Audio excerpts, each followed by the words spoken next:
back. Today, as requested, I'm going to walk you through all of the interview process that you would come across for UX research roles.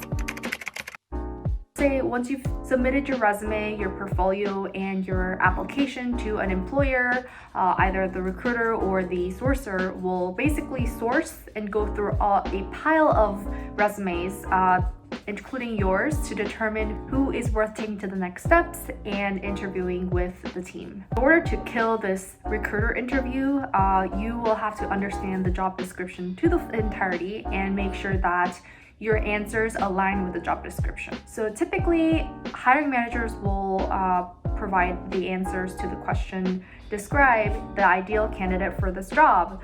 And the recruiter then goes out and screens a bunch of candidates based on qualifications like education and experiences, and refer a few candidates who pass the screen over to the hiring manager. The recruiter or the sourcer who is interviewing you at this stage probably won't know everything about UX research as a whole.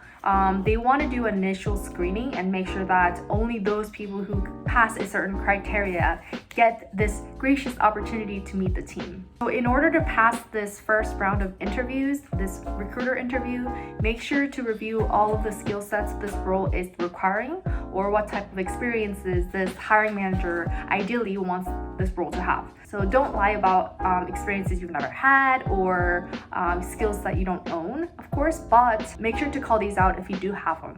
That way, the recruiter really checks off their boxes and say, hey, yep, he or she does have the qualifications and deserves the next interview. This conversation, based on my previous experiences, typically lasts up to 30 minutes. It's really to show enthusiasm about this role. Make sure to do a little bit of research about this company and why you might want to work here.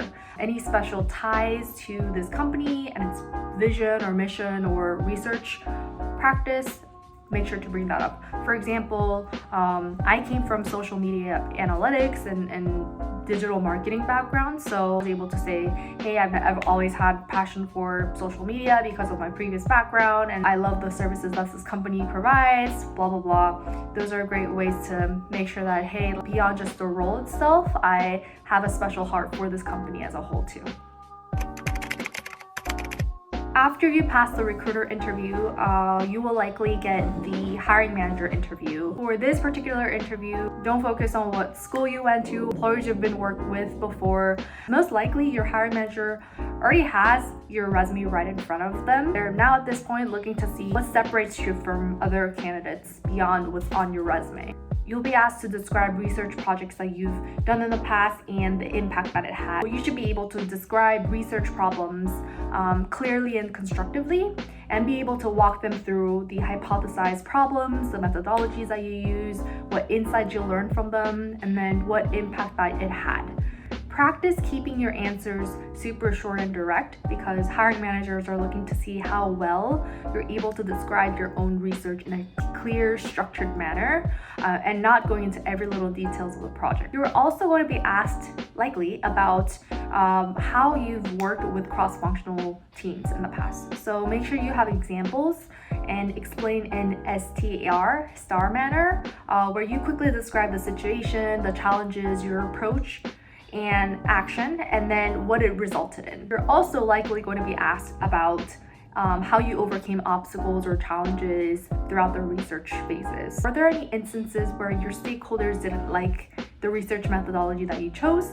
Were there any challenges where the team as a whole didn't believe in UX research? Make sure to prepare a few examples of these in STAR fashion so that you're not rambling and touching every little details, but are able to speak to your work concisely and straightforwardly. If this is your first job, it's totally okay that you don't have all these experiences specific to UX research, but if you have experiences from other fields, like for my example, I've been in digital marketing before, and I've always had stakeholders in the past, right?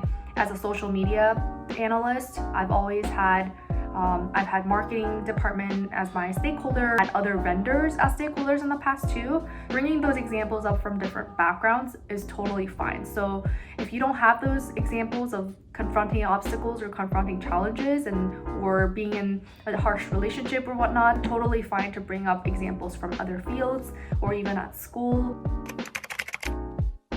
Once you pass your hiring manager interview, now depending on how quickly the team moves, you might get scheduled a few more interviews even the same week. Sometimes you might likely talk to 2 to 3 people on your team, probably a UX designer, another UX researcher on the same team, and a product manager likely. Will likely have both behavioral questions where you get asked a bunch of scenario-based questions.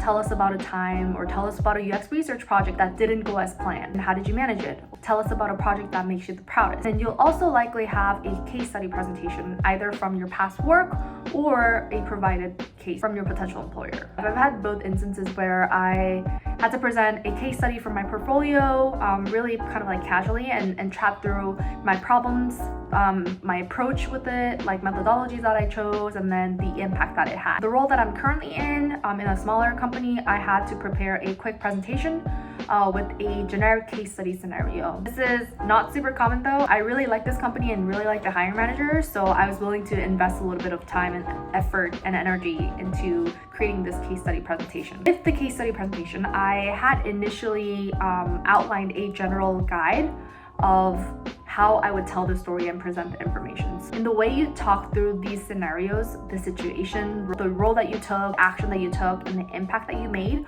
you'll be evaluated on how well you deliver insights and information. I like to really think through my flow by writing down in bullets my ideal flow, and then from there, just practice it over and over. I would also recommend practicing with a friend or family to make sure that your flow makes sense. Just keep practicing with a real human being in front of you. In remote settings, you might not be sweating as much and not be anxious as much, which could be your advantage, to be honest. I love that I could even have like a little note opened in front of me to guide me throughout this flow. And if I'm nervous, I might have my dog sitting on my lap with a blanket over on my legs to relieve that anxiety. Do whatever you can to feel comfortable and be ready to kill that interview. If you've gotten to the point of these future teammate interviews at this point, you are absolutely killing it and you are just a few steps away from getting an offer.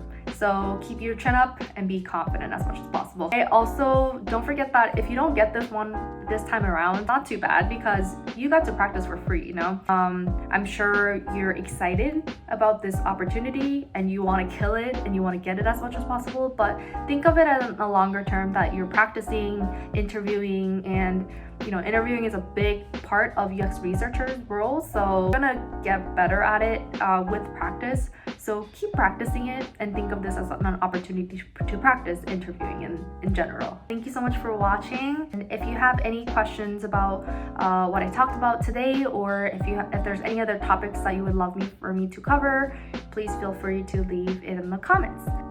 Bye.